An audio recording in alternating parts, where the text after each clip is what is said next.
Semangat pagi, salam sehat untuk kita semua. Puji syukur kepada Tuhan yang kembali mempersekutukan kita melalui saat teduh pagi ini dengan rehat edisi Jumat 7 Agustus 2020. Mari kita persiapkan hati, pikiran, dan kehidupan kita untuk mendengarkan kebenaran firman Tuhan dalam saat teduh pagi ini. Dari Kisah Para Rasul 18 ayat 24 sampai ayatnya yang ke-28. Tetapi sebelumnya, mari kita mohon tuntunan Tuhan di dalam doa. Kita berdoa. Tuhan, kembali kami mempersekutukan hati kami di pagi yang indah ini. Bersyukur untuk semua tuntunan dan pemeliharaan Tuhan. Bahkan saat ini kami siap untuk membaca, mendengar, dan merenungkan firman-Mu yang akan menjadi suluh dan pedoman dalam langkah hidup kami. Roh Kudus, tolong kami sehingga kami menghidupi firman Tuhan ini. Iya Tuhan, berfirmanlah kepada kami semua, karena kami siap untuk mendengarkan. Ampuni dosa dan keterbatasan kami. Di dalam Yesus Kristus kami datang kepada Bapa di sorga. Amin. Firman Tuhan pagi ini dari Kisah Para Rasul pasal 18 ayat 24 sampai ayatnya yang ke-28. Demikian firman Tuhan. Apolos di Efesus.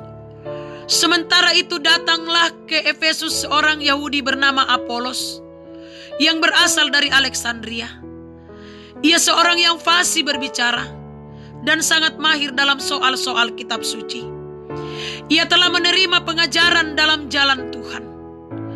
Dengan bersemangat ia berbicara dan dengan teliti ia mengajar tentang Yesus. Tetapi ia hanya mengetahui baptisan Yohanes.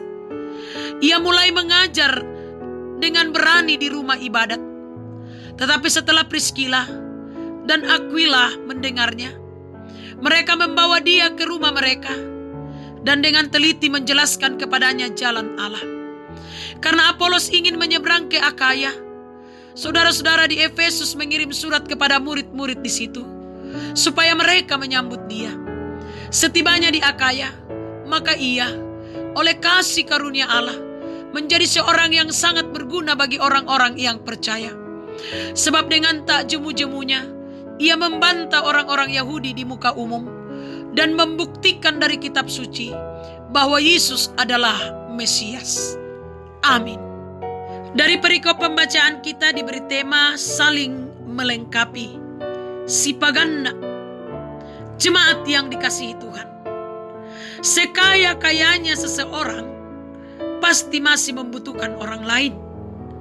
Bahkan sepintar-pintarnya seseorang juga masih memiliki kekurangan dalam hal tertentu. Hal ini menandakan bahwa manusia sangat terbatas. Seperti pepatah yang mengatakan bahwa manusia tidak ada yang sempurna, karena pasti memiliki kelebihan sekaligus juga punya kekurangan. Saudara-saudara, perikop mencatat bahwa Apolos adalah seorang yang fasih berbicara, serta seorang yang terpelajar dan mahir dalam soal-soal kitab suci. Ayat 24. Dia menguasai perjanjian lama, khususnya nubuatan tentang Yesus. Ia telah menerima Yesus yang dalam perikop ini disampaikan bahwa ia telah menerima pengajaran dalam jalan Tuhan. Ayat 25a. Dengan teliti ia mengajar tentang Yesus, tetapi hanya mengetahui baptisan Yohanes.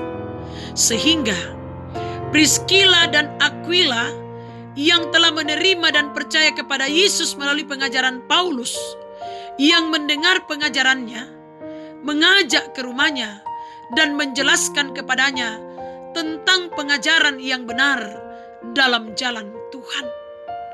Mereka memberitahukan bahwa Yesus Kristus adalah jalan Allah yang telah turun ke dalam dunia sebagai manusia.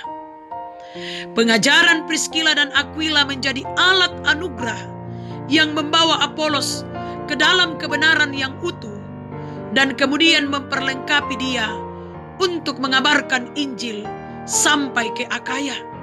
ayat 27 sampai 28. Jemaat yang dikasihi Tuhan, Priscilla dan Aquila sekiranya menjadi inspirasi bagi kita bahwa saling menopang dan memperlengkapi dalam kehidupan jemaat, keluarga, dan masyarakat adalah hal yang sangat penting.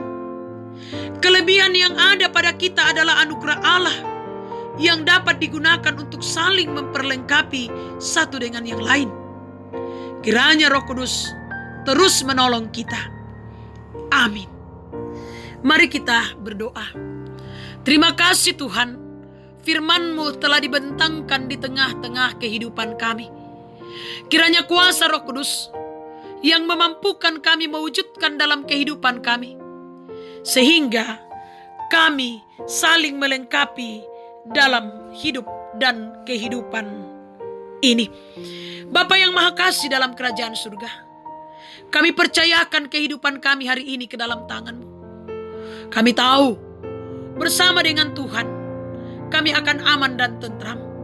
Karena itu Tuhan, berkati kami, karuniakan hikmat kebijaksanaan kepada kami, tuntun kami, arahkan kami dalam setiap juang karya dan kerja kami hari ini. Kami percayakan juga ke dalam tangan-Mu Tuhan, keluarga kami, anak-anak kami, cucu-cucu kami, orang tua kami, saudara-saudara kami, kekasih-kekasih kami, ke dalam tangan pengasihan Tuhan. Kiranya Tuhan yang akan terus memberkati, menopang mereka, memberikan senantiasa kesuksesan, keberhasilan bagi mereka. Dan Tuhan yang akan mempersekutukan kami dalam doa dan pengharapan hanya kepada-Mu. Kami serahkan ke dalam tangan-Mu Tuhan jemaat-Mu, pengurus organisasi intragerejawi, majelis gereja. Tuhan berkati mereka dalam pelayanan-pelayanan di tengah ladang Tuhan sendiri. Berkati Tuhan akan pemuda-pemudi-Mu, tuntun mereka, arahkan mereka, sehingga mereka pun tetap menjalani masa muda mereka dan menggapai cita-cita mereka seturut dengan kehendak Tuhan sendiri. Jemaat-Mu yang bergumul karena sakit penyakit Tuhan, kiranya Engkau pulihkan dan sembuhkan mereka. Yang lalai Tuhan ingatkan, yang berduka Tuhan hiburkan, yang bersuka cita pun karena berbagai hal, sempurnakan sukacita dan kebahagiaan mereka.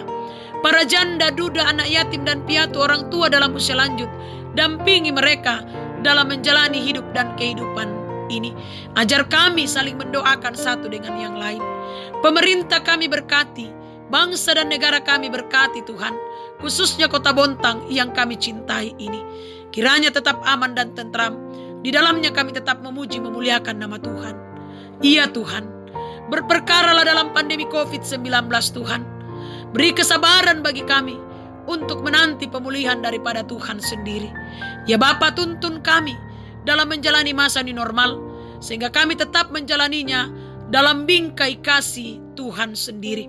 Ya Bapa kami dalam kerajaan surga, inilah kami yang datang kepadamu, menyampaikan doa dan permohonan kami, ungkapan syukur kami di dalam Yesus Kristus yang sudah mengampuni dosa dan kesalahan kami. Amin. Selamat pagi, selamat berjuang, berkarya, bekerja hari ini. Tuhan Yesus memberkati kita semua. Soli Deo Gloria.